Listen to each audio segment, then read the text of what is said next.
నేను మీ అడ్వకేట్ పావని. తల్లి యొక్క ఆస్తిపై కూతురికి కొడుకుకి ఎవరికి ఎక్కువ హక్కు ఉంది అనేది ఇప్పుడు మనం ఈ వీడియో ద్వారా తెలుసుకుందాము. తల్లి చనిపోతే కూతురు మరియు కొడుకుకు ఇద్దరికి 100% సమానమైన హక్కు అనేది ఉంది.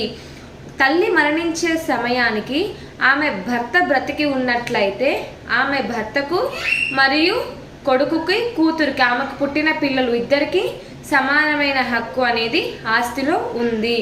అలాగే ఈ తల్లి వీలునామా రాయకుండా గనక చనిపోతే మాత్రమే ఆస్తి అనేది పిల్లలిద్దరికి మరియు హస్బెండ్ ఉంటే హస్బెండ్కి సమానంగా వస్తుంది. ఈ ఆస్తి అనేది స్త్రీధనం అయి ఉండాలి. అంటే తల్లి స్వార్జితపు ఆస్తి కానీ లేదంటే గిఫ్ట్ ద్వారా వచ్చింది కానీ వీలునామా ద్వారా వచ్చిన ఆస్తి అయి ఉంటే ఆమె వీలునామా రాయకుండా చనిపోతే అలాంటి సందర్భంలో పిల్లలిద్దరికి కొడుకు మరియు కూతురికి ఉంటే భర్తకు ముగ్గురికి సమానమైన వాటా అనేది ఆస్తిలో వస్తుంది.